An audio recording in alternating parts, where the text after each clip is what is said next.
सोना पूरे इतिहास में धन, सुंदरता और शक्ति का प्रतीक। हजारों सालों से सोने ने मानव सभ्यताओं को मोहित किया है। सोने की उत्पत्ति। सोना कीमती धातु जिसने सदियों से मानवता को मोहित किया है। लेकिन यह आया कहां से? आइए इसकी आकर्षक उत्पत्ति को उजागर करने के लिए एक यात्रा शुरू करें। हमारी कहानी तब शुरू होती है जब भगवान ने सोने को पृथ्वी की पपड़ी के भीतर डाल दिया। सोने के आकर्षण को प्राचीन सभ्यताओं ने जल्दी ही पहचान लिया था। मेसोपोटामिया, मिस्र और भारत में सोना धन और शक्ति का प्रतीक बन गया, जो महलों और मंदिरों की शोभा बढ़ाता था। दुनिया की सबसे पुरानी सोने की कलाकृतियां बुल्गारिया की हैं और 5वीं सहस्राब्दी ईसा पूर्व 4600 ईसा पूर्व से 4200 ईसा पूर्व की हैं।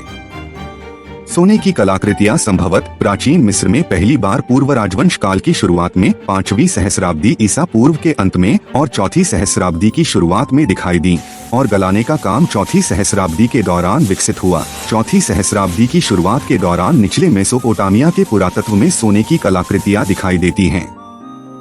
सोने की खान का सबसे पुराना ज्ञात नक्शा प्राचीन मिस्र के 19वें राजवंश 1320 से 1200 ईसा पूर्व में बनाया गया था।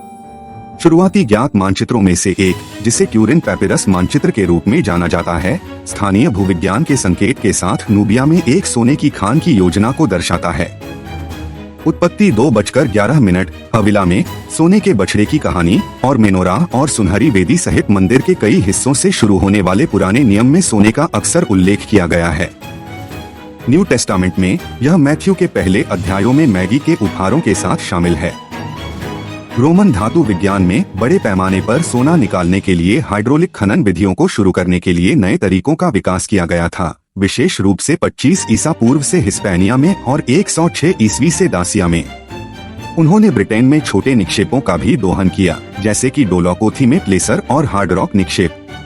मनसा मूसा 1312 से 1337 तक माली साम्राज्य के शासक के दौरान 1324 में मक्का के लिए हज किया। वह जुलाई 1324 में काहिरा से गुजरा। अमेरिकी मूल निवासी लोगों, विशेष रूप से मेसोअमेरिका, पेरू, इक्वाडोर और कोलंबिया में बड़ी मात्रा में सोने के गहनों को प्रदर्शित करने की रिपोर्ट से अमेरिका के यूरोपीय अन्वेषण को कोई छोटा हिस्सा नहीं मिला। एस्टेक ने सोने को देवताओं के उत्पाद के रूप में माना। इसे शाब्दिक रूप से ईश्वर मलमूत्र नहुआतल में टियोकुटलैट कहा और मोक्तेजुमाटू के मारे जाने के बाद इस सोने का अधिकांश भाग स्पेन भेज दिया गया। प्रारंभिक आधुनिक काल की शुरुआत में यूरोपीय अन्वेषण और पश्चिम अफ्रीका का उपनिवेशीकरण बड़े हिस्से में इस क्षेत्र में सोने के भंडार की रिपोर्ट से प्रेरित था, जिसे अंततः यूरोपीय लोगों द्वारा गोल्ड कोस्ट के रूप में संदर्भित किया गया था। 15वीं सदी के अंत से 19वीं सदी की शुरुआत तक इस क्षेत्र में यूरोपीय व्यापार मुख्य रूप से हाथीदांत और गुलामों के साथ साथ सोने में केंद्रित था। ओलंपिक खेलों और कई अन्य खेल प्रतियोगिताओं में सर्वोच्च पुरस्कार स्वर्ण पदक है। वर्तमान में सोने का 75% सोना 1910 से निकाला गया है। 1950 के बाद से 2/3।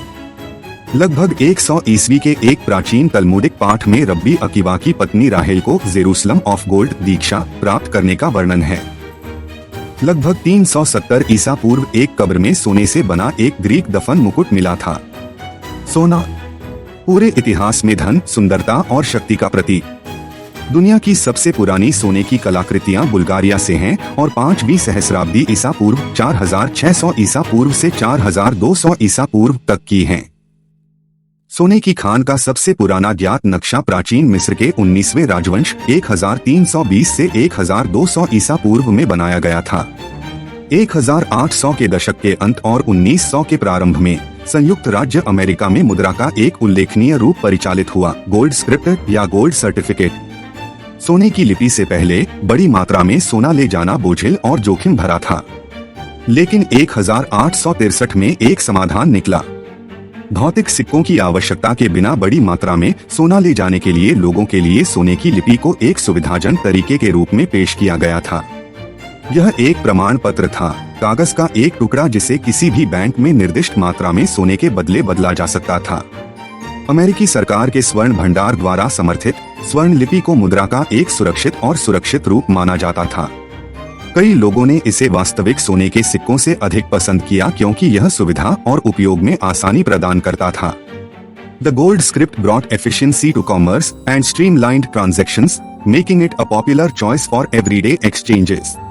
However, during the 1930s, the United States faced the Great Depression. Franklin D. Roosevelt implemented measures to stabilize the economy, which included phasing out the gold script. The gold scripts era as a circulating currency came to an end as new financial policies and strategies were implemented. Today, the gold script is a valuable collector's item, cherished for its historical significance. Each gold certificate tells a story of a time when gold, in paper form, brought convenience, security, and elegance to everyday transactions. The gold script, a testament to the ingenuity of its era, forever etched in the annals of American currency. A quick glance on gold's timeline so far. Created so many years ago. Oldest gold artifacts found in Bulgaria.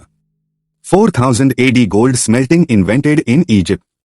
Gold calf incident in Old Testament of Bible. 1200 BC gold mining Egypt. 25 ईसा पूर्व hydraulic खनन रोम. 1300 AD मनसा मूसा. 1700 AD यूरोपीय America और Africa की खोज. 18 से 1900 की स्वर्ण लिपि मुद्रा. आज सोने की कहानी जारी है. आज उन्नत मशीनरी और तकनीकों का उपयोग करके दुनिया भर की खानों से सोना निकाला जाता है. सोने के सबसे बड़े उत्पादक देशों में चीन, ऑस्ट्रेलिया, रूस और संयुक्त राज्य अमेरिका शामिल हैं. निष्कर्षण के बाद सोना अशुद्धियों को दूर करने के लिए एक शोधन प्रक्रिया से गुजरता है, जिसके परिणामस्वरूप शुद्ध चमचमाती सोने की छड़ें मिलती हैं. प्राचीन सभ्यताओं से लेकर आधुनिक दुनिया तक सोना समय की कसौटी पर खरा उतरा है. पूरे इतिहास में इसकी सुंदरता और मूल्य ने हमें मोहित किया है. और इसलिए सोने की कहानी जारी है, पीढ़ियों से चली आ रही है. मानवीय सरलता और असाधारण के लिए हमारी अटूट इच्छा का एक वसीयतनामा.